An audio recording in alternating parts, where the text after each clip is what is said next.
Caramba, que gol, né, cara? O cara passa pelo Kevson, normal, ponta passa pelo... Muita gente xingando o Kevson e tal, respeito, né, mas continuo com a minha ideia, que externei, né, nessa semana no Instagram, então o pessoal tá me matando aí, né, mas tudo bem.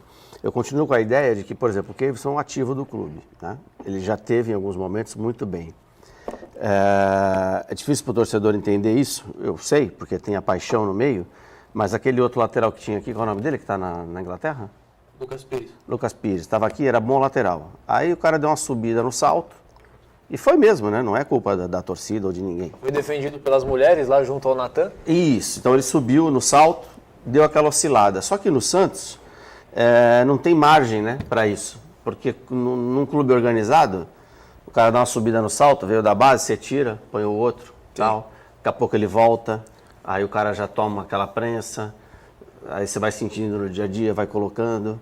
Bom jogador, né? Aí teve aquele problema lá naquela festa, Sim. em que tinham outros jogadores, e que os dirigentes à época, né, no caso o Andrés Rueda, capitaneados ou presidenciável pelo Andrés Rueda, pegaram aqueles que valiam muito, tiraram, né, como se eles não estivessem na festa. Eles não, aquele, né?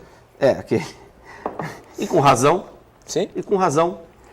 Né? Não está errado. Deu dinheiro pro clube depois? Deu muito dinheiro pro clube. Vai fazer o quê? Vai jogar? Porque se depender da torcida, joga pro Leão.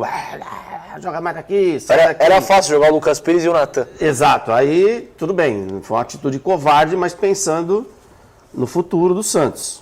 E aí, o Natan foi, esse não virou nada. O Lucas Pires foi para a Espanha e depois foi vendido para a Inglaterra. E o Santos ganhou dinheiro. Ganhou dinheiro. Ganhou dinheiro. Então, assim, eu sei que é um momento muito difícil, né? Muita gente não gostou do termo que eu usei, né? Que foi o mimado. O mimado que eu citei era um termo... talvez não tenha sido o termo mais correto de se falar, né? Posso dar essa mão à palmatória aqui. Mas a essência do que eu disse, ela continua valendo. Não adianta perseguir, invadir CT. Mas os caras foram lá, eu vi um colega, o cara é colega meu, né, cara? Essas horas a gente percebe quando tem amigo e tem colega, né? Eu vi um colega meu, o cara não cita o nome, mas tá na cara, né, que tá falando de ti, né? Porque eles foram no CT, mas, foi só conversa e tal. Conversa, velho. Imagina 10 caras entrando aqui, apresenta esse programa direito aí, vocês aí, comenta isso aí. Não existe, velho, conversa assim. Invadiram o CT. Não teve violência. Pelo menos não agiram com violência. Bom, isso é o mínimo, né? Só faltava ter batido nos jogadores, né? Então isso aí não adianta. Fizeram isso num jogo, antes do jogo contra o Corinthians. 2000 quanto? Nelsinho Batista era o técnico. 2007, né? 2007. Fizeram 2005, isso. 2005, não? 2005. Fizeram isso. isso. 2005. Abriram, invadiram lá o CT, jogaram o rojão, ficaram com a bandeira e tal. Vagabundo, corre. Isso aí foi 7-1. 2001, não foi? Mas o time entregou ali, 7-1. Mas não interessa. Não interessa se entregou ou não entregou. Os caras ficam com medo.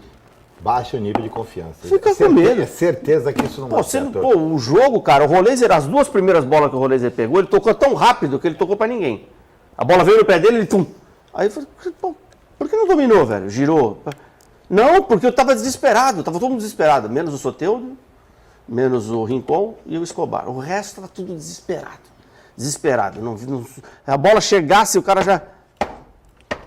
Comigo não. Tem alguns jogadores que fica nítido, né, Léo? Que ele domina a bola já sem confiança. Pô. O Léo Godoy, no clássico contra o São Paulo, não sei se você chegou a fazer esse jogo, você estava no Morumbi, mas para quem estava ali perto do campo era nítido, porque o Santos atacava bem pro lado que eu estava, ali do lado direito, e o Léo Godoy, ele tocava na bola, as pernas dele até tremiam e era nítido, estava na minha frente que ele estava nervoso. Claro. Se aproximava um jogador, ele não tocava e as pernas balançavam, aí aproximava outro, ele não conseguia tocar, balançava de novo. Então, você está certo nisso, é nítido a falta de confiança dos jogadores do Santos. Agora, se é por conta de protesto, de conversa, aí é outra história, porque já há um tempo já que eles estão sem confiança, especialmente no caso como o Léo Godoy, o Luizão contra o Grêmio ficou nítida a falta de confiança, ele chegava, não era nem com a bola, era sem ela, ele chegava atrasado num nível que você via que era falta falta de concentração, porque tinha algo tirando o foco, tirando a concentração dele naquela partida, que nitidamente era falta de confiança. E por isso que eu falei semana passada sobre isso. A gente não pode pressionar, porque até a 12ª rodada são esses jogadores. Tem gente que você pode pressionar. Que não é o aguenta. caso, não é o caso dos jogadores do Santos, entendeu? Então todos os caras que me ameaçaram de me pegar na porrada no Instagram, no Twitter e tudo, eu só fiz o print e guardei, né, por uma questão de segurança, mas assim, pode me pressionar, não tem problema, tá? Tô levando como se fosse uma coisa assim, o cara tá desabafando e tal, não gostou do que eu falei, beleza. Porque eu respeito você não vai muito jogar, né? todos eles. Hã? Até porque você não vai jogar. Até porque eu não jogo, eu só dei uma opinião.